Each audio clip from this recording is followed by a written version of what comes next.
Captain, incoming message. It was the dawn of the third age of mankind. Groovy. Hi-ho. This is me, Kermit the Frog. Hello there. I find your lack of faith disturbing. Not a great plan. Program complete. Enter when ready.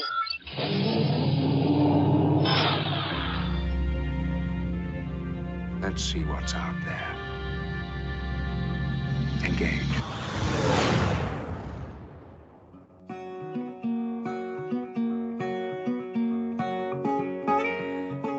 Hey there, we're those Sci-Fi guys, and this is that Those Sci-Fi Guys show. Just two working dudes, different lives, different jobs, but a whole lot of love for science fiction with the fun that comes with. We are your hosts. I am P.S. McKay, fresh from a cheer competition symposium, and I can't hear anything. I have to go, muh. And I'm DT Cavman, and I actually restarted watching Archer the other day. It was so loud. Just, really, a cheer competition? Yeah, it was actually a showcase tonight. The competition starts this weekend. Yeah, they're loud. I wasn't ready for it, man. I wasn't ready for it. You were a cheerleader. I was. But we did stunts and we yelled. We didn't scream. So they're also preteen girls. Oh, and that octave, that cuts right through the eardrum. So I think it's designed to. It was fun. I'm glad I saw it. Daughter did very, very well. Impressed. Well, happy for that's most excellent.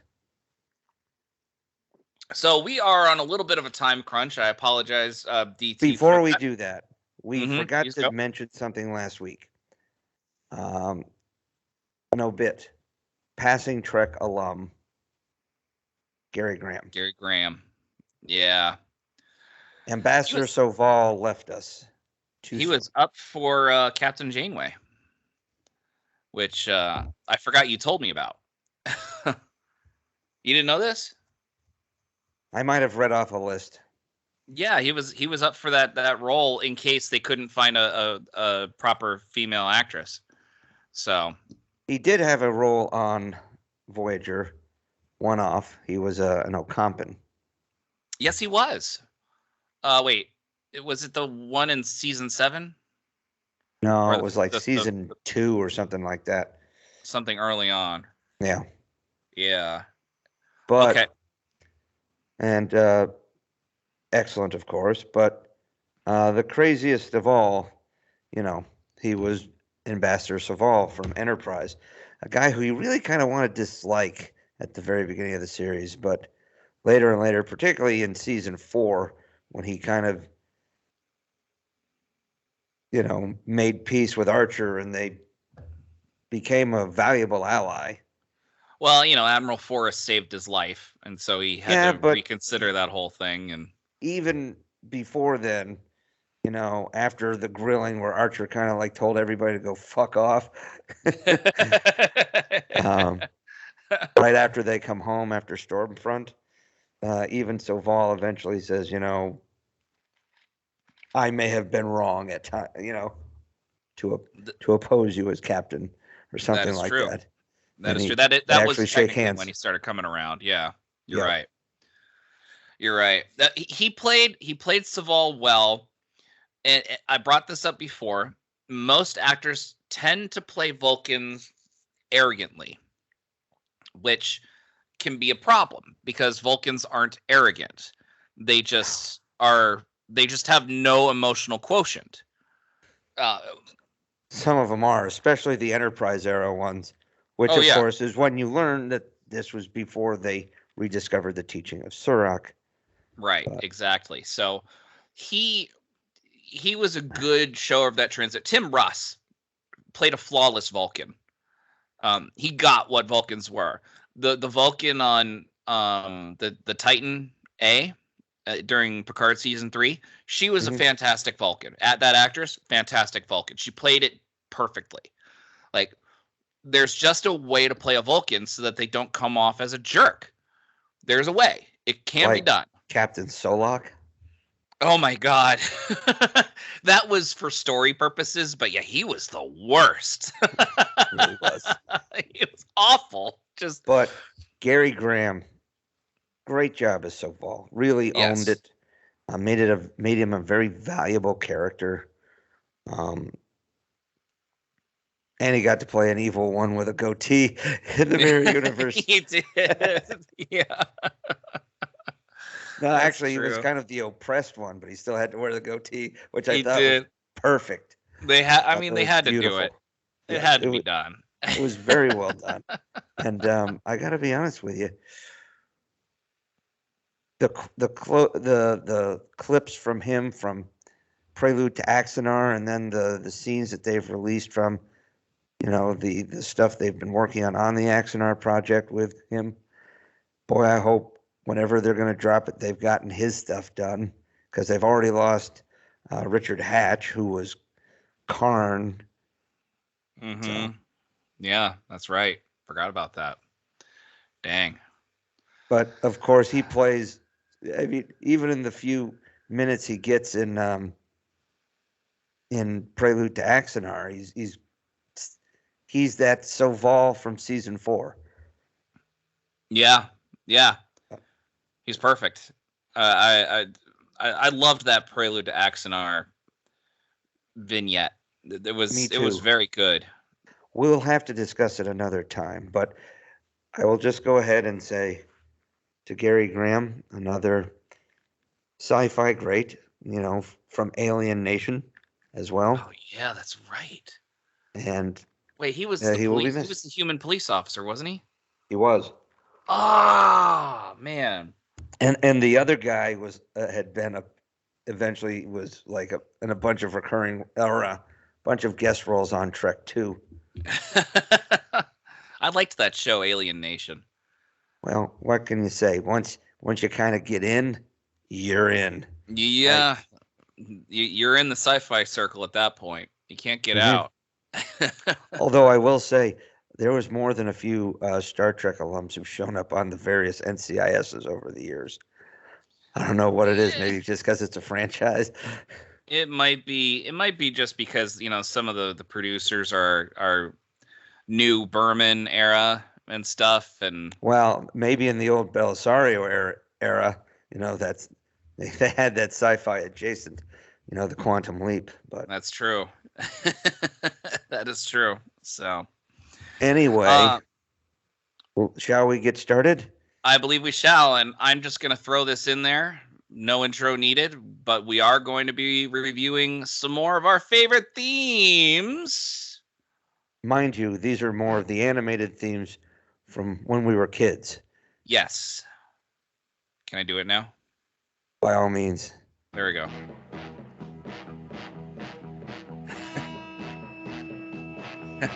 Listen to the horns. In the great hall of the Justice League, there are assembled the world's 4 greatest heroes, created from the cosmic legends of the universe. Superman. Wonder Woman. Batman. And that's the Adam West Batman. Aquaman.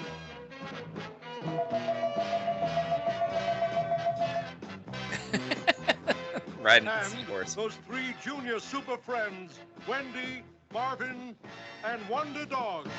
God, they weren't cool. They were not cool.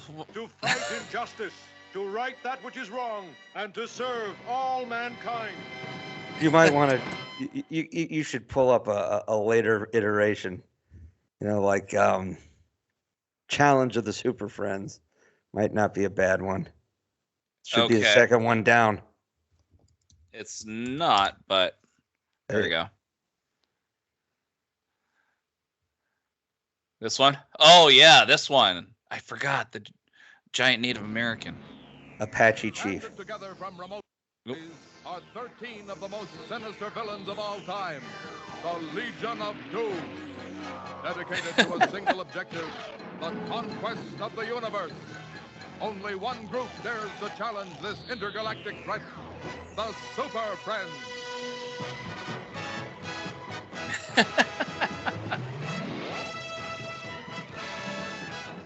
Hawkman.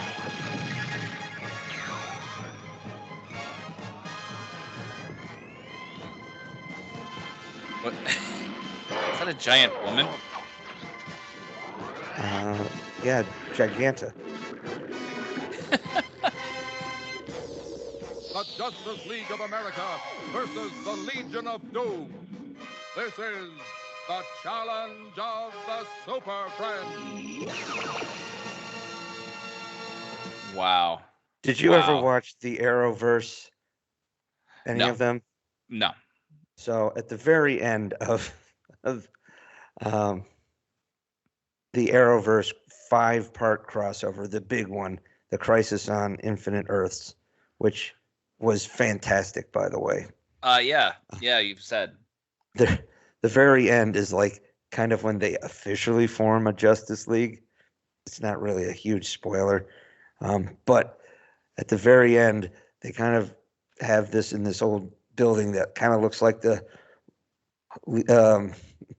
Hall of Justice from the Super Friends, and there's a little hint that maybe a Super Friends only character is scrambling around there, and they start bleeding into the old Super Friends theme song. Oh, really? As it's ending. Oh, it was so good. See, that was done by fans. That was done by fans. It was. I mean, they had, because it was the Infinite Earths at the very kind of beginning of the crossover, as these Earth or these universes start collapsing, they like zip to a whole bunch of like past projects, like Burt Ward is walking his dog, and it's Burt Ward from the 60s Batman. And you have, I mean, there's a Smallville universe. There's I saw the Smallville scene. There's a Birds of Prey from the whatever early 2000s short-lived series, Birds of Prey. They had that. They had some visions of alternate Earths shown in other Arrowverse shows. They have the 1990s Flash. Well, wasn't he in the Flash? So yes, the guy who played the Flash, John Wesley Shipp, in 1990, dad. You're right. Yeah. He ended up being Barry Allen's dad in the 2014 Flash, the Arrowverse Flash. Okay. And then in an alternate Earth, he's the Golden Age Flash, Jay Garrick, the one who's got the guy who looks like the Speedy Delivery dude with the World War II helmet, or the World War I helmet with the wings on it. Yeah. That's interesting. So he played different iterations of the same character. He has, and he shows up as the 1990s Barry Allen, which is pretty cool. It very much looks like the suit from the 90s. But my point is they really tackled that, and at the very end they drop a Super Friends hint, which was excellent. I love the Super Friends theme song. It's at once, like that, the pounding horns and the, like when they're marching and you hear like the triumphant music and stuff like that. Yeah. But it's also kind of 70s too. It didn't have resonance. You could hear the horns and everything. That's the problem with some of the recordings from the 70s. It lacks the resonance. It comes off so tinny. And they did it. I mean, it's beautiful works of music that just were not preserved well. Well, there's a nostalgia to that sound now, because I grew up. The Super Friends had iterations for close to 20 years, from like the late 60s into the mid to late 80s. This is true. And those are Saturday morning commercials. Cartoons, and every couple of years, might go away, then come back with like a different iteration.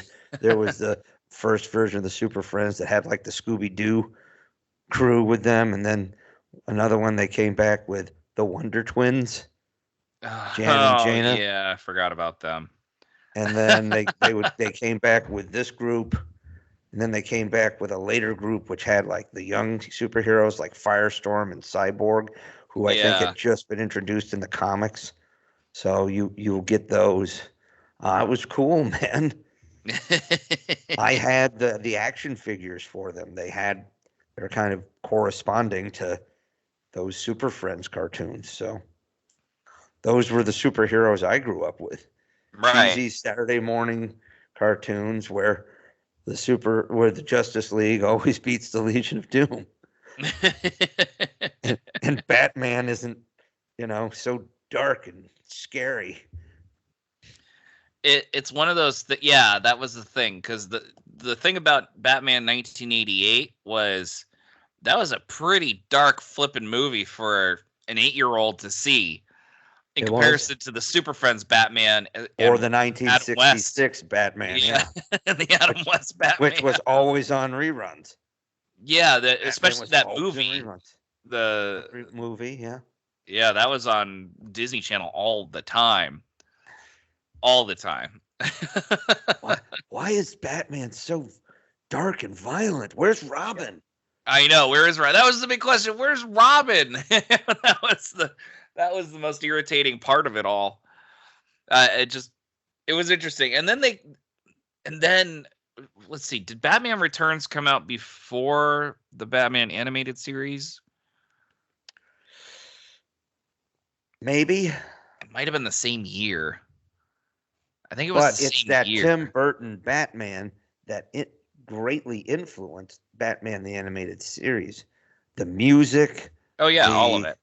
Yeah. The darker tones, the more noir. It was intelligent writing too. Like it didn't talk down to the audience. It elevated the audience. And of course, even though it's a bunch of kids, it also spun off Superman the Animated Series, which went a little bit in a different way, but then they eventually crossed over, and then their next logical step was forming the Justice League, and the Justice League cartoon was good. I know there was the new Batman Adventures or whatever it was, which was kind of like a sequel to Batman the Animated Series, but the animation was shittier. but you still had Kevin Conroy's Batman, right? And all that, and then he's the Batman that helps form the Justice League from the DC Justice League animated series, which we showed a clip of at the Christmas episode, and then the Justice League was revamped for its last couple seasons as Justice League Unlimited, which went from the main cast of 7 founding members of the Justice League to hundreds or whatever it was. It was they had so many characters who just got visual cameos, maybe a short audio, but they had some seriously named actors doing voices. You got Powers Booth doing Grodd. You have John C. McGinley playing the Atom. Jesus. You have Nathan Fillion as Vigilante. Yeah, I was gonna say he did one. And there you are. So I mean, Gina Torres played Vixen. Adam Baldwin played a few different roles, but also Hal Jordan.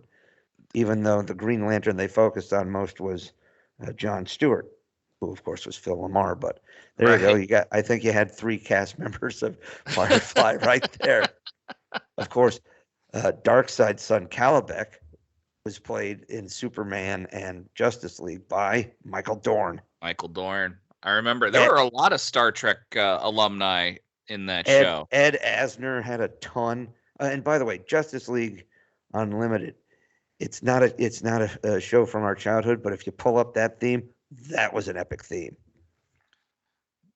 I'm reading between the lines that you might want me to pull that one up.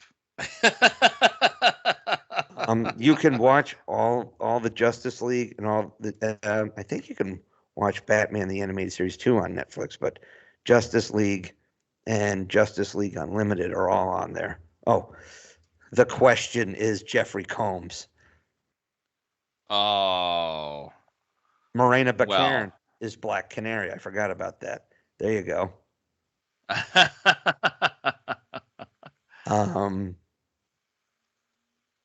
Oded Fair is Dr. Fate. So there you go. There's some more Star Trek, folks. Shoot. Okay, I'm trying to get it up. I'm trying to get the video up, and I can't seem to find the thing. Hold on. Sorry, it's dead air. I know. It's also you just can't argue with having Clancy Brown as Lex Luthor and CCH Pounder as Amanda Waller. You got J.K. Simmons in there. Michael Ironside is Darkseid. Oh, dude, did we play this? I played it at some point. We did. I think it's just a great theme song. Oh, damn. Stop touching the mute button.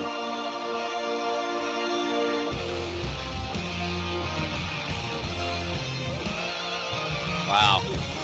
Yeah.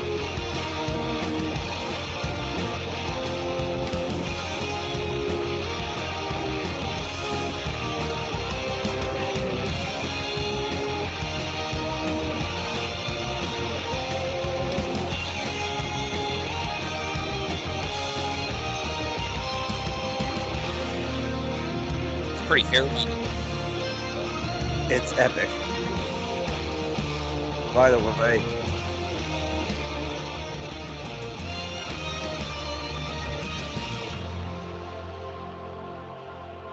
they have a pretty badass version of Aquaman too. In do they?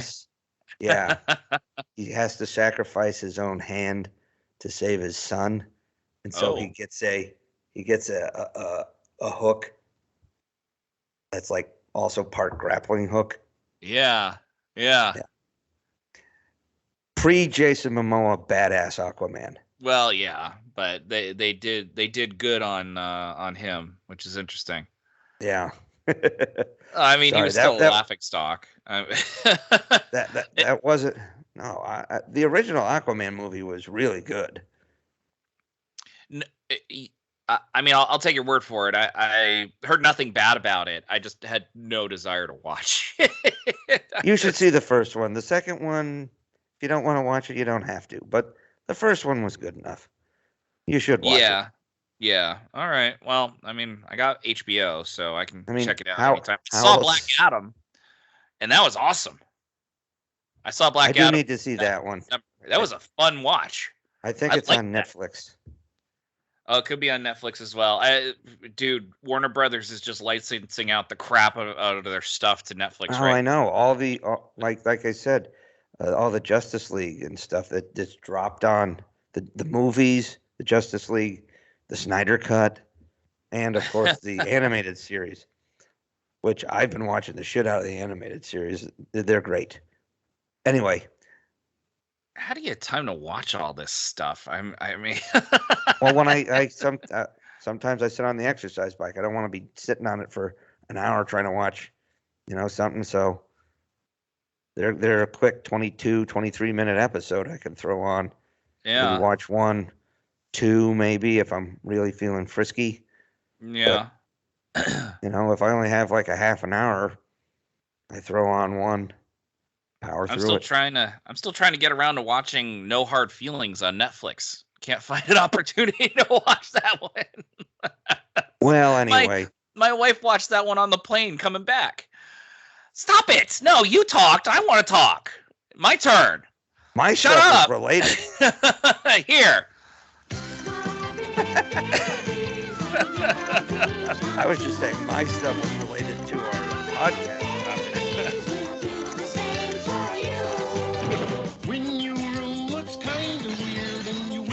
This is a good riff.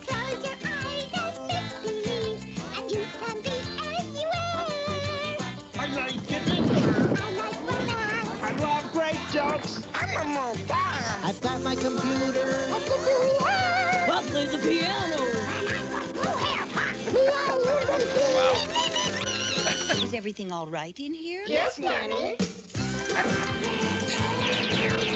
It's got the worst. All the Lucasfilm stuff. before Disney bought them out.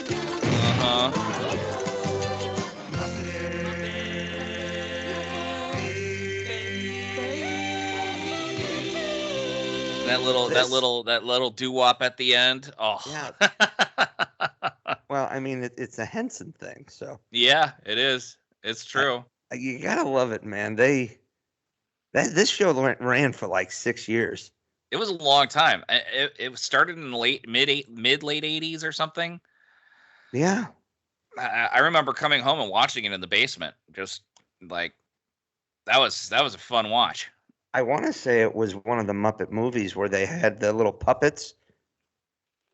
It was Muppet Family Christmas, where they had the Sesame Street, Fraggles, and they showed a home video of all the Muppets when they were babies. Right, it was that's right. Ripped right from the cartoon.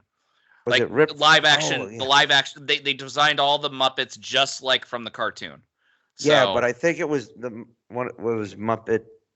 Might have been Muppets Take Manhattan, or it was one of them that actually kind of had a little test bed of it, like Young Muppets. Okay. Anyway. Muppets Take Manhattan. That's one I'm gonna have to watch. Well, on the pile with everything else I have to watch. Well, it's good.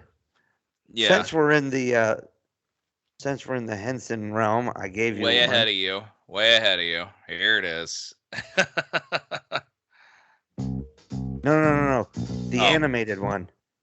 Because after they ended Fraggle Rock, there was an animated one. This way, we can keep. We can stay with it. I don't have that one. Hold on. It's all good. After they ended Fraggle Rock, the live action puppet show, they did a 1-year cartoon, which is what they did a lot of, Punky I Brewster remember had watching a cartoon. that. Everything had a Saturday morning cartoon. Mr. T had a Saturday morning cartoon. See, there you go.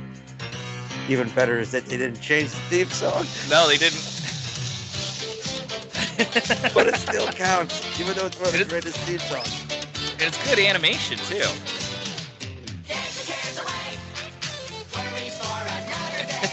You clap.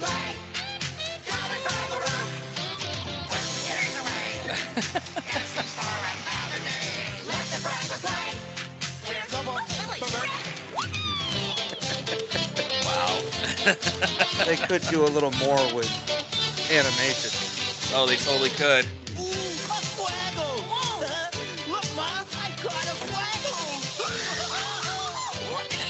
It's almost a shot-to-shot rating. Yeah.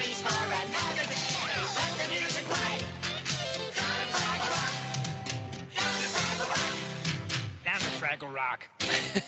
And they kept that part too. Exactly. It's basically like season 6 or whatever, season 5 of Fraggle Rock. It really is. So this is the original. Yeah. We don't need to listen to the whole thing. I just need a little heavier on the guitar in this one. A little heavier. And I'll just cut to the scary ones.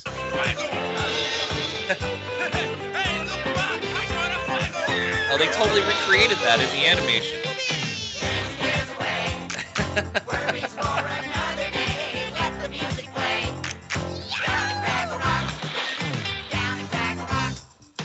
Down at Fraggle Rock. There it is. I appreciate that. That was good. We all should. The fact of the matter is,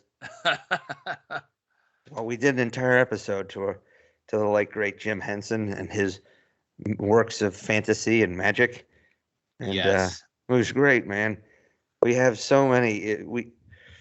You get Muppet Babies, Fraggles, wonderful.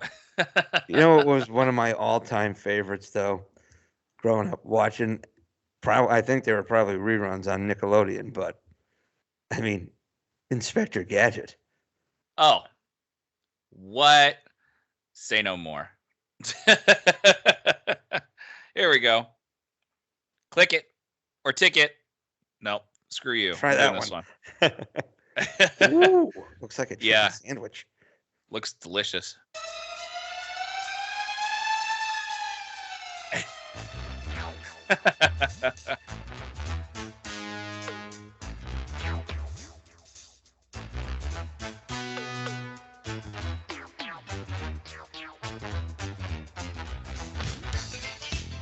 Wow. This brings me back, man.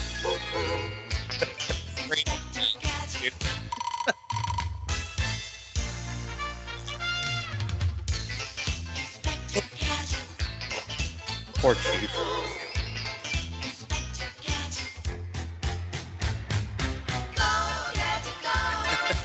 Pretty sweet police car. That police car is a DeLorean. I just realized that. The police car is a DeLorean. Look at how much more competent Gadget looks in this. Yeah.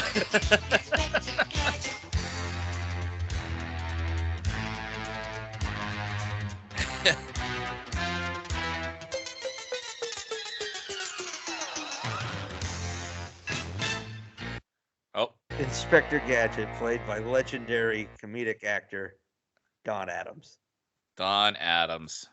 Because I grew up watching this, and my dad's like, "Oh, you'll like Get Smart." I'm like, this guy sounds a lot like Inspector Gadget. Yeah, he does the voice. He does the voice. Yeah. And then as I got older, I'm like, "Holy shit, Mel Brooks made Get Smart." Yeah. What? Yeah. How am I just fucking missed it by that much? And that voice, you just can't avoid the voice. You cannot. And I remember always getting frustrated that something went wrong with his gadgets. But then there's one episode where things were really on the line. There was something, Penny was definitely in trouble. She was in true peril. Oh gosh, Brain? Was it Brain? Brian. Brain. It was Brain. Brain the dog. Brain the dog was incapacitated. It was all Gadget, and he was in the middle of some awful gauntlet, and he just went, go Gadget this, go Gadget that, go Gadget this, and he handled it like a rock star. And even at the end, he's like, I got real lucky that all of those gadgets worked this time. Like, it was really cool. He was very heroic in that one scene. I don't know if you remember that. It's been a long time. It's been a very long time. I just remember it standing out, going, wow, he's taking charge and, actually correct this time. Like, he had a lot of great gadgets that if he could only figure out how to use them. Right? It would have been nice. I mean, how would you love, how great would it be to have a go Gadget arm and just like knock it up out of, where's the remote? Oh, it's over there. Go Gadget. See, I've thought about this, and the helicopter I call it hat? The classic. Well, I've thought about this because that helicopter comes out of somewhere, and that's his brain. Well, he never takes off his hat.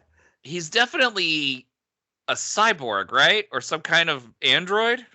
Well, that's what they showed you in the movie with Matthew Broderick. Oh gosh, I was thinking the French Stewart one, but yeah. That was like the made for TV or whatever. Yeah, that was, or straight to video or whatnot. Yeah, something. It was not. At least the Matthew Broderick one was, I think, in some ways, kind of pseudo. At least it wasn't like completely faithful to the original, but it was also a ridiculous cartoon. But they made he was whatever it was, a security guard who got hurt trying to, I don't know, stop a crime or something, and they jazz him up. So I mean, he's still a little discombobulated, but a little bit. At the very end, they have Don Adams do a voice cameo as the voice of Brain. Oh, really? They did? Yeah. Oh, cool. Who played Penny in that? I guess we'd have to look that up. Fine, I'll look it up. No idea. That came out at a weird time. You were in college. I was just about to enter college. I think it was high school, man. I think it was like 98 or something like that. I know I went to see it in the theater. You did? Oh, 99. So, Summer? yeah, it came out in 99. I'll let you know. Let's see. It came out July 23rd. Oh, so the dog days of summer. I probably went with you know who. That was yeah. That was a great summer. That was one of the best summers for summer blockbusters ever. Michelle Trachtenberg played Penny. I knew it was some that was familiar. Yeah. So what about Dr. Claw? Who played Dr. Claw? It was Rene Auberjonois was in it. He didn't play Dr. Claw. No, he would have been I think he would have been a better Dr. Claw. I recall. I don't see Rene Auberjonois Claw. Yeah, right. Rupert Everett played Sanford Skolex. Was that the bad Yes, guy? he becomes Dr. Claw. Oh, well, there we go. Okay. There it is. That's what it was, yeah. This movie is nowhere to be seen. It's not even on Disney Plus. Oh no, it wouldn't be. Okay, you can see it was a Disney movie. I think you could rent it on Prime Video. Okay. You could rent it. No one wants to stream it. So I'm not saying it was high cinema. No. Well, after the summer that was, it was a Walt Disney movie. You're right. Probably under Buena Vista, right? No, it says Walt Disney on the poster, very top. I'm kind of shocked. Oh, not really. Someone got a hand up their rear end in the doctor's by accident. I'm not gonna. Let's move on. There we go. Anyway, I'm curious about this one. I vaguely remember this, but not. Welcome to Videoland. It's more just the show was so wild. Wake up, Kid Icarus. Kid Icarus. Welcome to Castlevania. It's Congo Land. Wow. Princess, the palace is under siege. Behold, the ultimate warp zone. Warp zone. Oh, and here we are. Live action suddenly. Kevin, I thought I told you to clean up your room. That's the most 90s bedroom ever. It was super. It was just a commercial for Nintendo. All of its games. Captain N, the Game Master. Captain N, the Game Master. Wow. It was. I forgot about that live action. It was less part. about having the theme as it was just a bizarre show. And I was riveted for it when it came out. Oh, I think it was in the Nintendo craze that swept our neighborhood. It's true because not everyone could have all the games, right? And this game, TV show kind of gave us a taste of what all those really popular games were. Well, yeah, we ended up trading around a lot. Yeah. You see, this show ran from 89 to 90. So most of us had just or either just had Nintendo or whatever. We were all like 10 years old when this stuff was coming out. So this was right in the wheelhouse. I mean, he has a power glove. Everybody he did have a power glove. Yeah. And believe me, I thought it was so cool. He had the controller as like a belt buckle, but he could use like the paw. He could use it, and he had a way cooler zapper. Yeah, that was awesome. That's right. He had the zapper, because God forbid you wanted to call it a gun. So that's what was written on the side of it from Nintendo. Mm-hmm. But if you heard, there was the little flurries of the music from the video games when they showed all the different players, right? All the different characters. Yes, so that was kind of the neat hint with that. So that was like a full-on Nintendo cinematic universe in a sense, and that's kind of what That's kind of what Sony's trying to do right now with Sonic. It was. Well, because they would go to Faxanadu, or they would go to Metroid, or they would go to these games, and they had like a big episode. I remember, because everybody was excited when they went to The Legend of Zelda. that was a landmark episode, huh? Yeah, that was the big episode. But they used to pair it with one of the Mario Brothers cartoons. Oh, did they? Which became Saturday morning cartoons after they ditched Captain Lou from the Super Mario Brothers Super Show.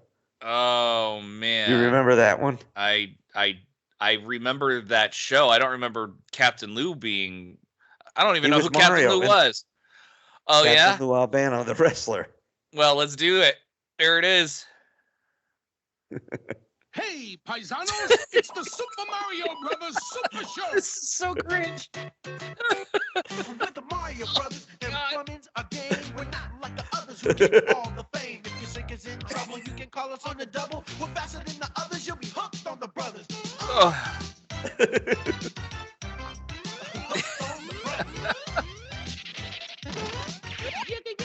I mean, it's a The cartoons were fun. Why did they find it necessary to have live action people? Because they did a wraparound. I know. It saved time on animation, I know. I don't know. I enjoyed the shtick. I mean, it's the Super Mario theme. That's what it is. With hip-hop. With hip-hop. People who shouldn't be doing hip-hop. Okay, what you need to do is pull up the outro, the credits for this one. It's even more bizarre. The end credits music. Oh man. It's delightfully awful. Oh no. Oh no. Trust me. It's coming back to me. Do the Mario, swing your arms from side to side. Come on, it's time to go. Do the Mario, take one step, and then again. Do the Mario all together now. There was still enough cocaine in Hollywood back then. It was a pro wrestler. You think any of this was embarrassing Do for the him? Mario, swing your arms from side to side. Come on, it's time to go. And they just doubled it up. They just doubled it up. They couldn't get it to the full 30 seconds. Mario all together now. Come on now, just like that. Wow, he couldn't even he couldn't even stand there. He had to stutter step at the last shot. Even better, so Monday through Thursday was they would have a Mario Brothers cartoon. Friday was Legend of Zelda. Okay, I vaguely remember that, and I didn't watch The Legend of Zelda because I didn't know the game. More often than not, like when this show was on, we'd watch it coming home from school. But on Fridays, we'd probably be outside playing because we didn't have to do homework. Right, exactly. Yeah, So back I when remember you could missing Friday more often than not. That's true. They would have they'd have like a plot running through the actual live action stuff. They had a guy impersonating Gorbachev one time.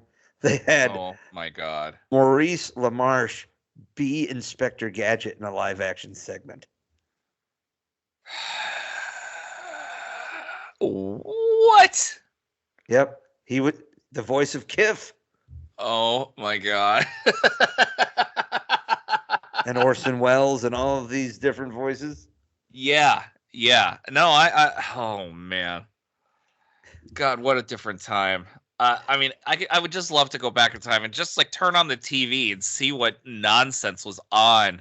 I showed Mrs. Calfman this because she's a huge old school Nintendo fan, and I told this like, you should see this shit, and she's like, oh my god, what the hell is this?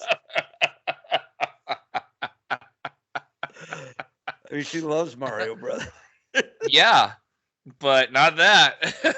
Oh my god, they were just like, they lived in like this. They were plumbers that also lived in like a pizzeria or something like that. It was ridiculous. With their mom. I mean, yeah. Hey, Ma.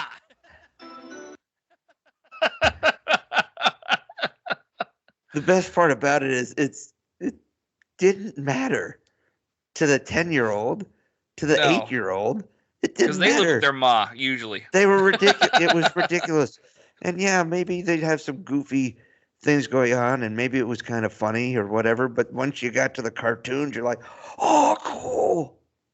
Yeah. Because no one made video game shows, right? Right. No one did. No, you're right. I mean, we our tolerance for that stuff was very low. What were we gonna have in the 70s? Pong, dude. Yeah, I know. It's a great episode. I haven't seen this one yet. Oh god. There was a Pac-Man cartoon in the 80s. I do remember that. Yes, I remember watching it. It was on before school though, for me when I lived in Colorado.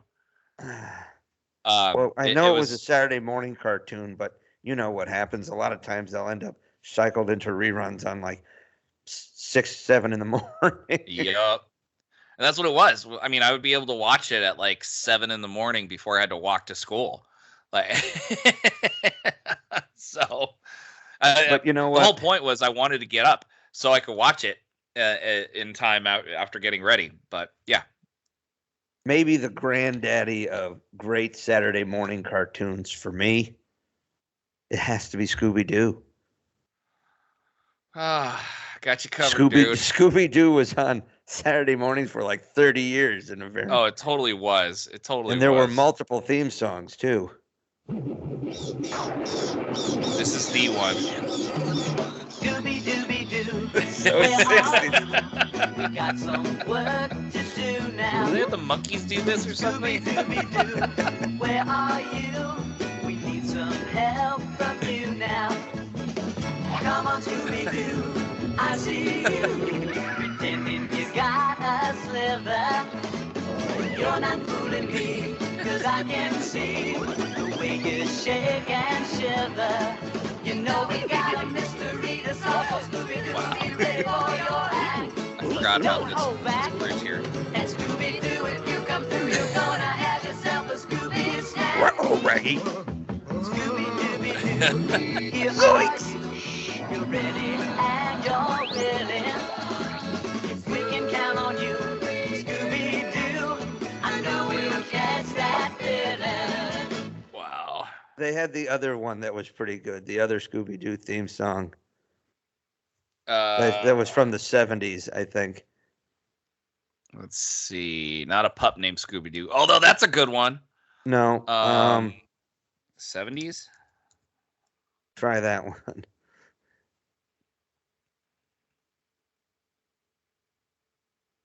No, that's the original from the 60s. It just said that.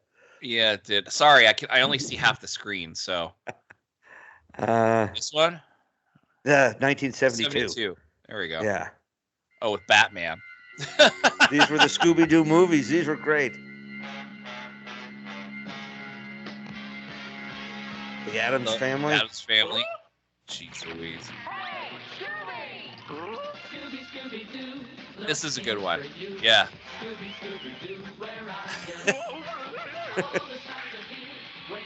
They get caught by Batman. Harlem Globetrotters, of course. The Three Stooges. Oh my gosh.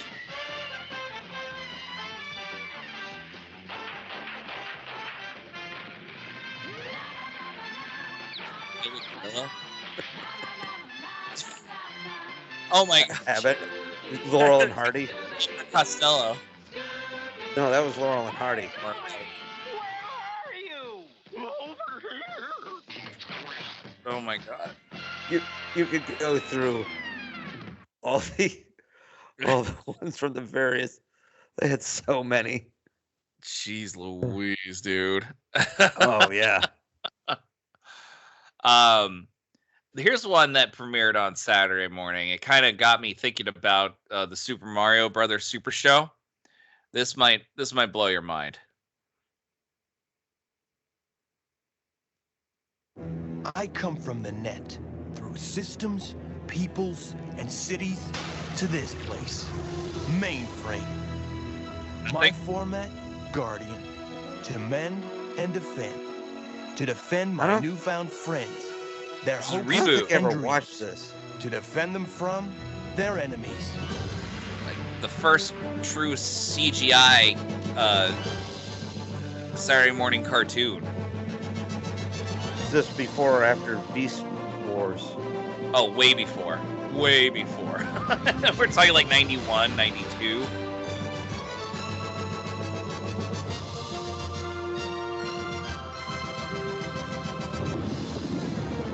Wow. They say the user lives outside the net and inputs games for pleasure. No one knows for sure, but I intend to find out. Reboot! Speaking of Beast Wars, I watched the Toys That Built Us. Yeah.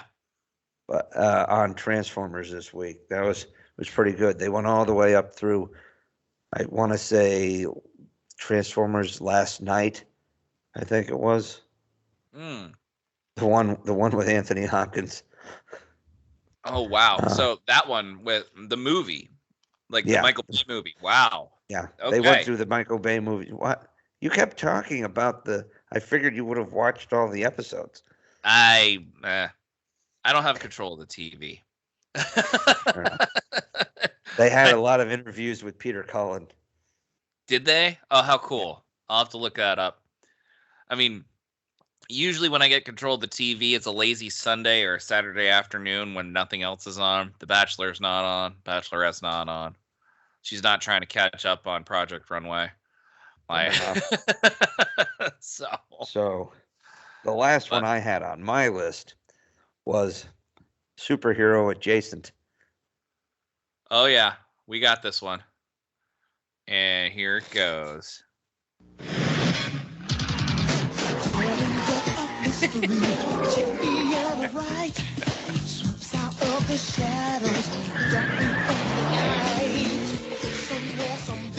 We've talked about this.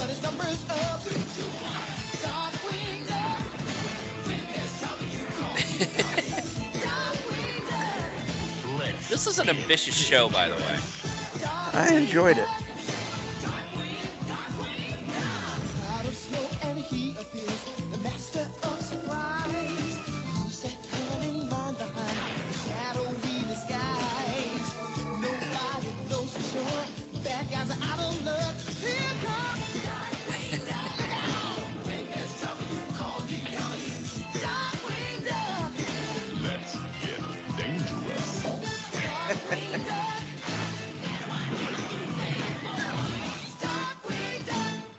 This I have came to say, kind of towards the end of my afternoon cartoon watching, but yeah, still right there.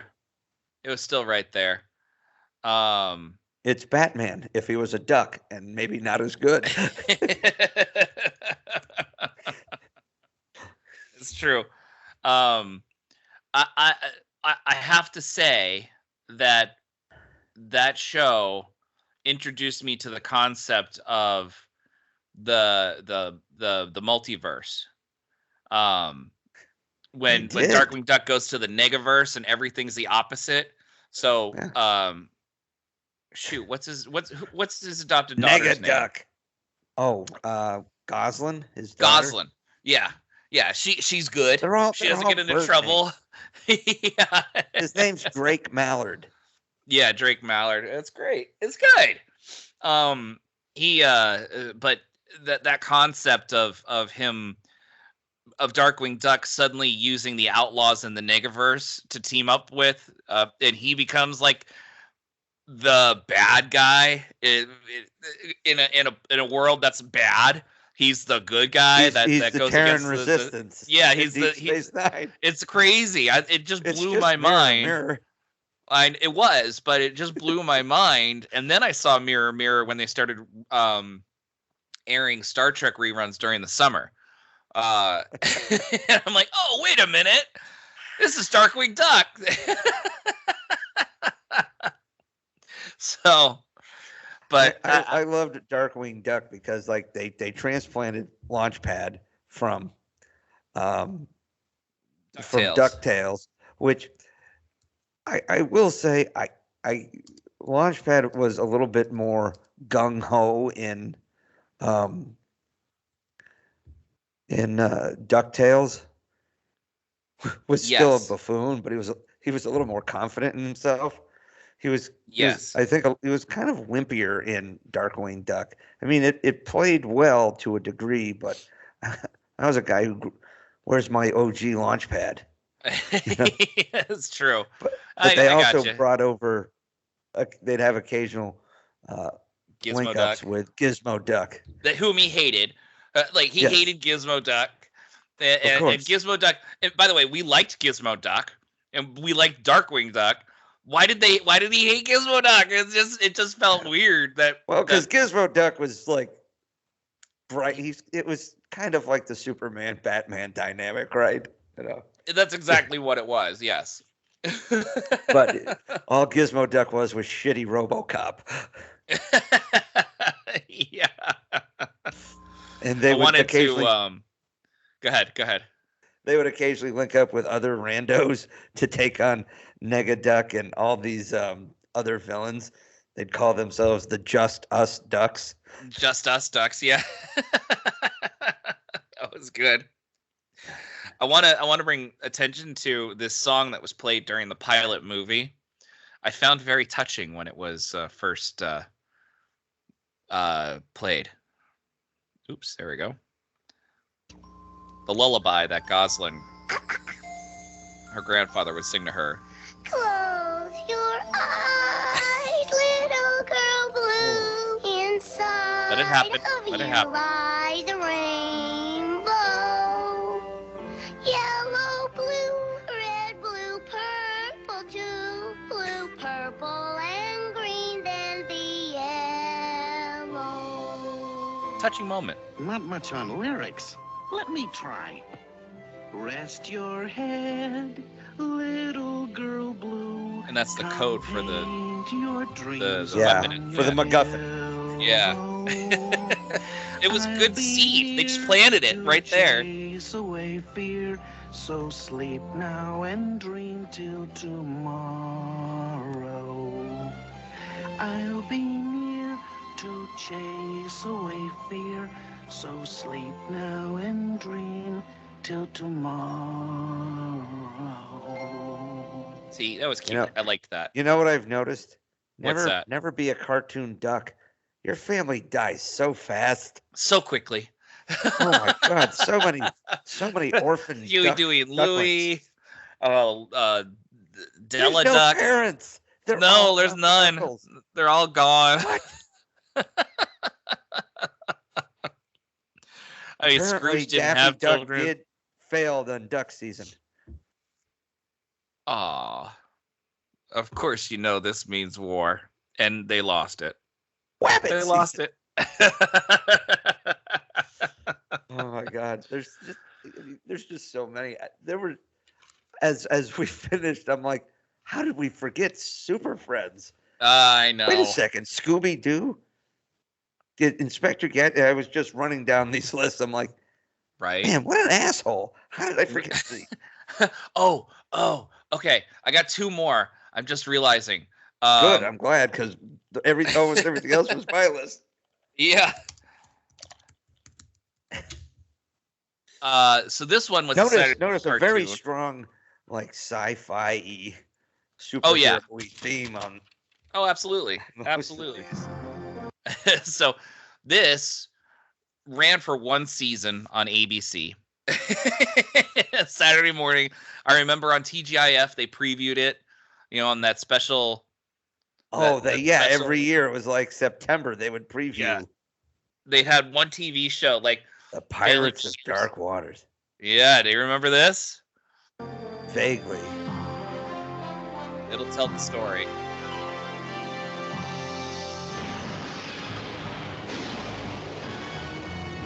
The alien world of Mer is being devoured by dark water.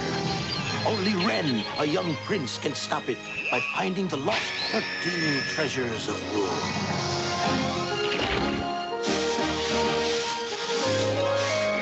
At his side is an unlikely but loyal crew of misfits. At his back, the evil pirate lord Blonde, who will stop at nothing to get the treasures for himself.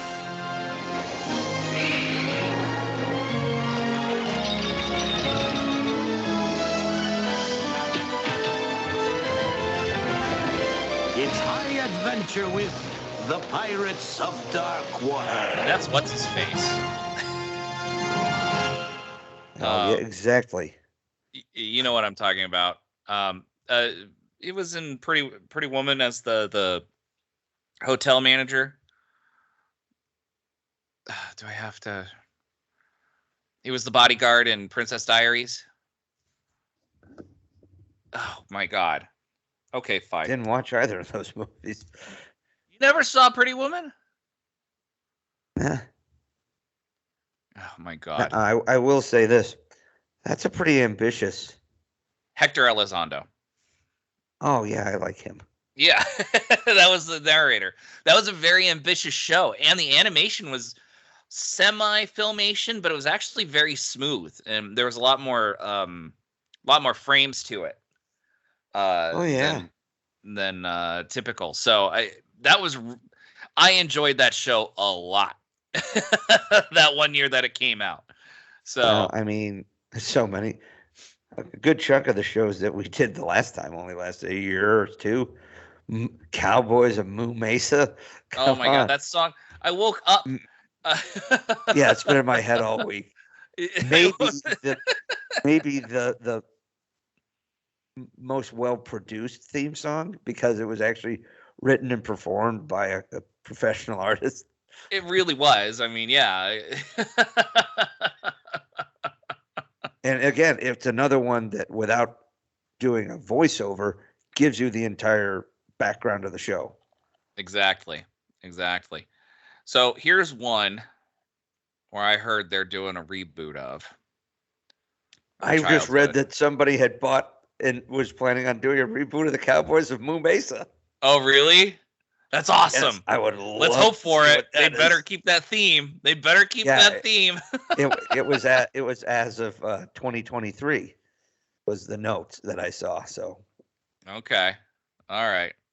Well, here's one. Speaking of ambitious. Oh yeah, I knew we were forgetting something.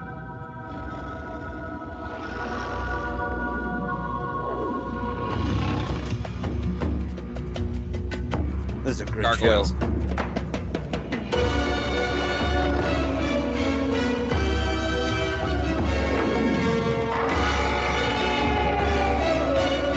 This would be a great adult animated streaming show.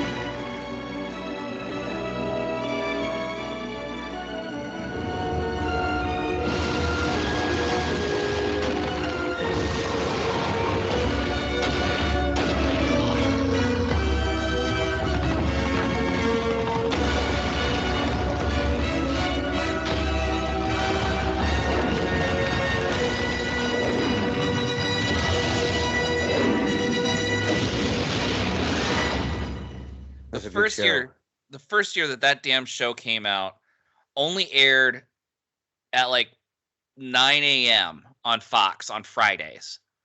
That first year. I was so mad because it was a show I really wanted to watch, and I could only watch it if I stayed home sick. And even then, I was lucky if I stayed awake enough. Because, you sleep in, you're going to sleep in past 9. So Rock it out, big dog. It's on Disney Plus. Oh, believe me.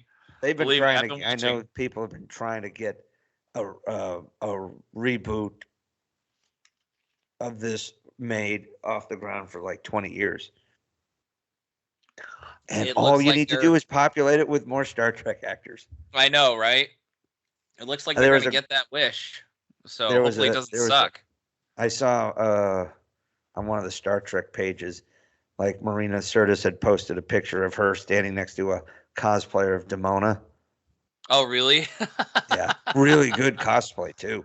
Really? I never thought about looking up cosplays of Demona. I'm not going to do it here. So, but yeah, I love that show. You and I would literally talk about this show on the bus. No, we wouldn't. You would talk about it. I very rarely saw it. Really? I didn't catch it until reruns later. That's right. I would tell you about how ambitious the show was and how they suddenly started going to Avalon. And they did stories from around the world of different folklore. They did tie it to Arthurian myth too. Yeah, quite well. Hence Avalon. There's a lot of Arthurian myth in DC Comics. They really tie into that legend. Yeah, I remember seeing Mab and Justice League, I think. Morgan Le Fay. That's what it was. Morgan Le Fay. I'm sitting here going, really? Okay. Well, it's folklore. There's another one that you loved. Uh-oh. Exo Squad. Oh, dang it. That was a good one. Yeah, I binge watched the series when I found out it was on Peacock, and I had Peacock, so I binge watched it. The whole series, huh? Like 2 years ago. Yeah, it's a good series. Go.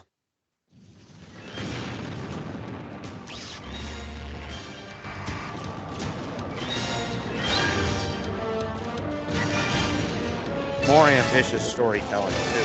Very. It was serialized.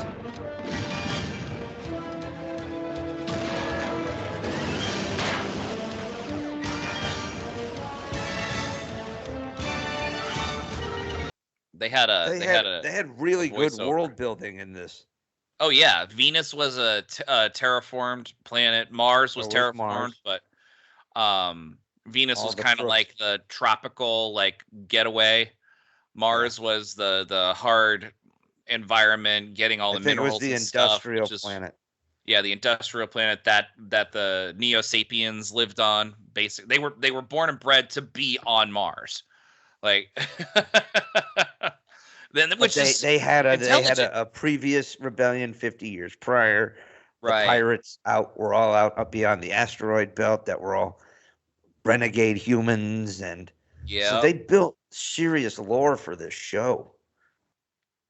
Yeah, all within the solar system, and I know. It was great. It was a great show. And each episode had stakes. You know, trying to regain this area, trying to regain this part of the planet. I mean, humans lost. We saw the humans lose. A lot of death, a lot of loss. Yeah, and it took a whole year for them before they actually started fighting back, like really fighting back. I mean, they did a time jump when JT Marsh was sentenced to the brig, or sentenced for what was he sentenced for? It's a long time ago. Disobeying direct orders. Yeah, it was like that. Yeah, so he was in the brig but he was in jail for a year, and the war was not going well. After that time jump, and he gets released. God, I loved that show. You and I would fantasize about like what kind of mech tech could be used in Star Trek. Inspired from that show. Yeah, I mean, they didn't really do much of that in Trek. Well, they had a budget.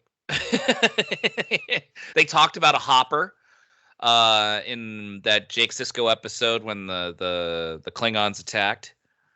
Nor the Battle Strong. Thank you. I knew you would know it. Which is a fantastic episode, by the way. It's a hard episode.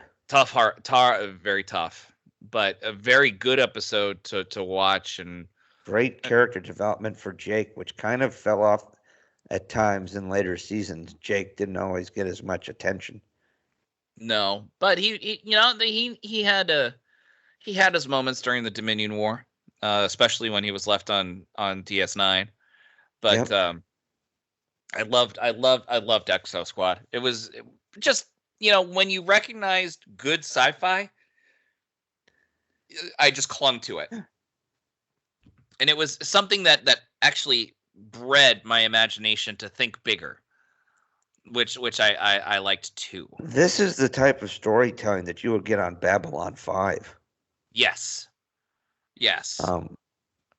That and the last few seasons of Deep Space Nine. That is correct. Yes. But it was darker, grittier, loss. Yeah. But it was in 1994.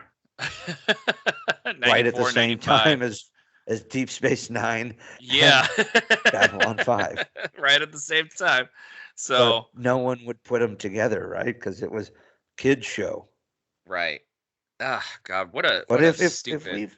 If we've looked at, all right, so clearly you're not seeing much in the way of great depth and development in some of the shows we've talked about. I mean, Scooby-Doo. That's just I love Scooby-Doo. Brain candy. Some of these are pure fun.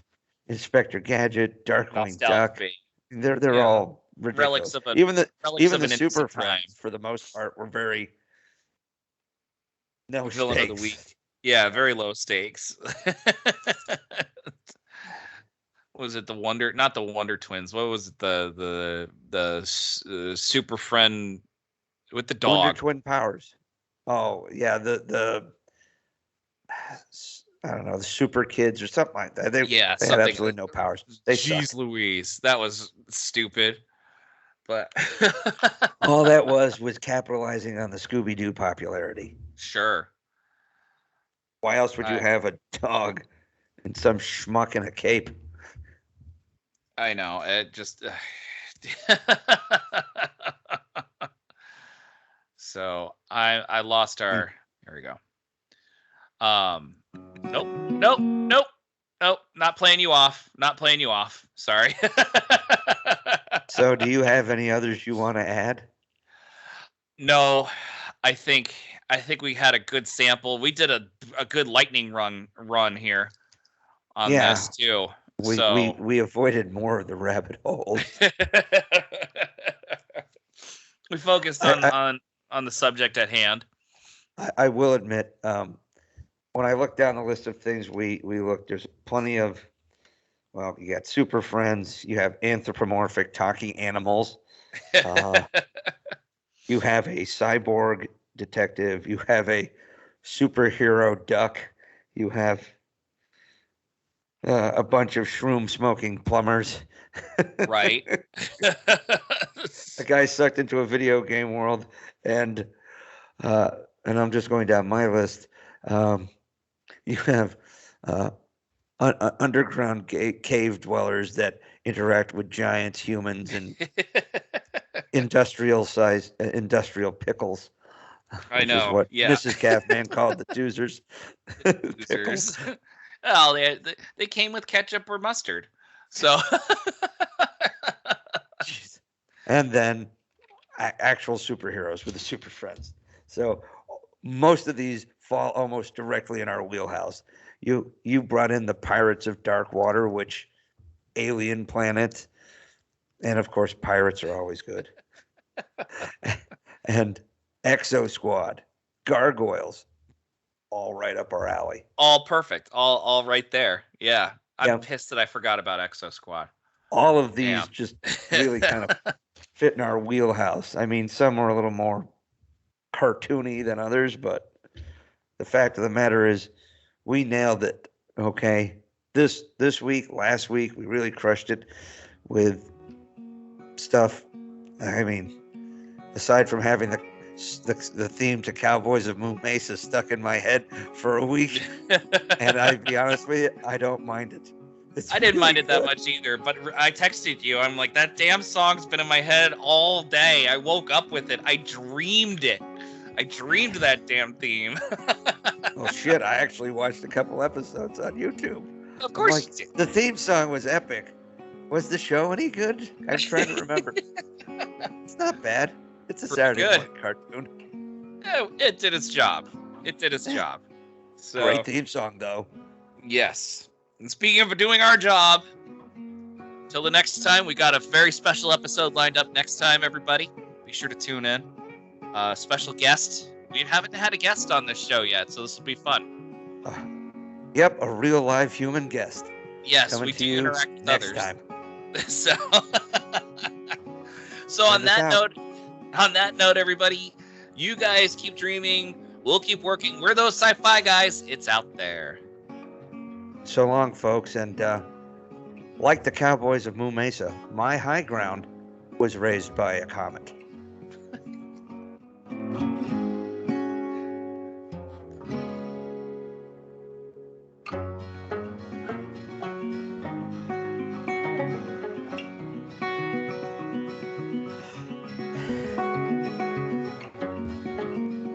Those Sci-Fi Guys is an independent broadcast by Alpha Site Productions, produced by DT Cabman and PSVK. Music courtesy of Camtasia. For more information on upcoming episodes, follow PSVK on Twitter at PSVK, or go to thosescifiguys.com for past episode information.